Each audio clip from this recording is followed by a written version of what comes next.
Два львенка умоляли слона о помощи. То, что произошло дальше, заставило весь мир плакать. Дорогие зрители, напишите в комментариях, где вы находитесь. Нам правда интересно узнать, из какого вы города. Приятного просмотра. После долгих недель зной и дождь так и не пришел. В низине, где когда-то текла река, теперь тянулась полоса серого ила, покрытая трещинами, как старая кожа. Обугленные кусты стояли словно тени.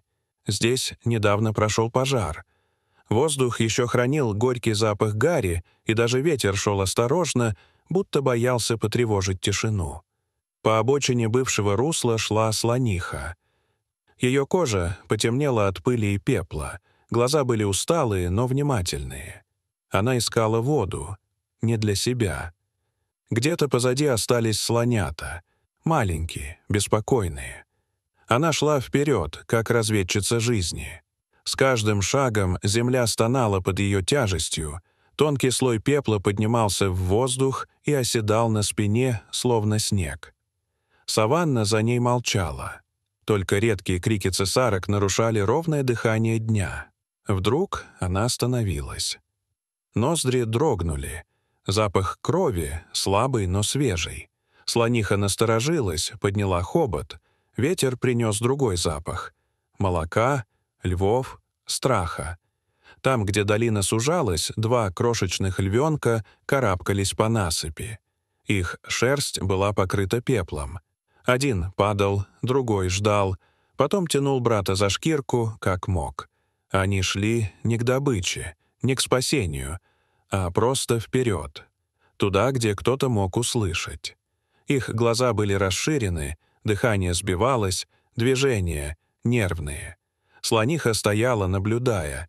Ее тень ложилась на них огромным пятном. Заметив ей, львята замерли. Несколько мгновений, только пыль и солнце между ними. Один львенок сделал шаг вперед. Он дрожал, но поднялся на задние лапы и вытянул передние, словно что-то показывал. Этот жест не был из учебников о животных. Это не была угроза и не игра. Это просьба.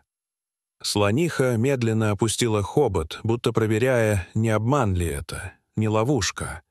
Но рядом не было ни взрослого льва, ни звука охоты. Только эти двое и запах боли. Она сделала шаг вперед. Пыль поднялась облаком, и львята отступили, но не убежали. Они повернулись и, оглядываясь, поспешили вдоль пересохшего русла. Слониха пошла за ними. Дорога тянулась вдоль крутого берега. Там, у подножия обвалившейся скалы, лежало дерево, вырванное с корнем после пожара. Его ствол был обуглен. Ветви, как пальцы, вцепившиеся в землю. Под ними лежала львица. Огромная, но обессиленная. Задняя лапа была зажата под сучьями. На боку — рана. Неглубокая, но опасная. Она дышала часто, с хрипом. Когда слониха подошла, львица приподняла голову.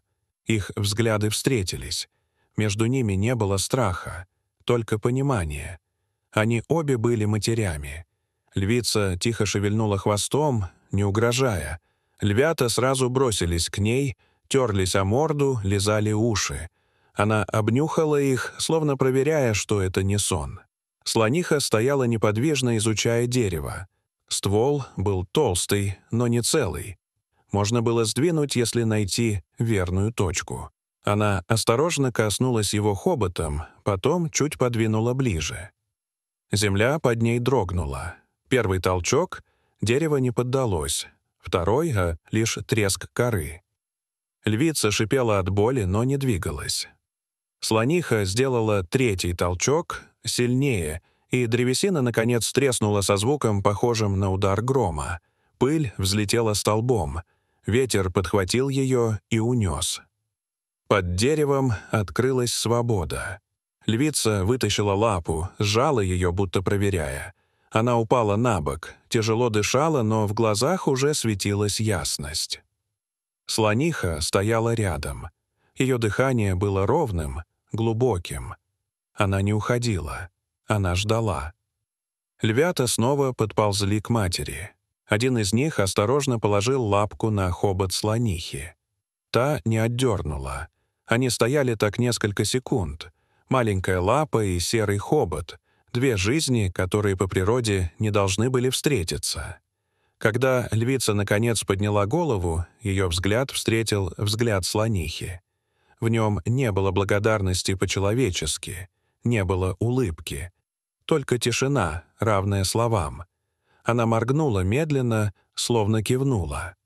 Слониха сделала шаг назад, потом еще один. Ветер принес запах дождя, где-то далеко. За холмами небо собирало силу. Слониха подняла хобот, будто прощаясь, и повернула к горизонту. Львята следили за ней, пока она не исчезла среди мертвых кустов. Львица закрыла глаза и положила морду на землю.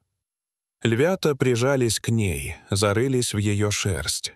Над долиной, наконец, закружила птица. Первый знак, что жизнь возвращалась, и казалось, будто сама земля шептала. Иногда сила, не в реве и не в клыках. Иногда она приходит молча. И животные разных видов находят способ сказать «спасибо». Дорогие зрители, что вы думаете об этой истории? Расскажите, пожалуйста, в комментариях. А если вам понравилось это видео, то ставьте лайк и подписывайтесь на наш канал. До свидания.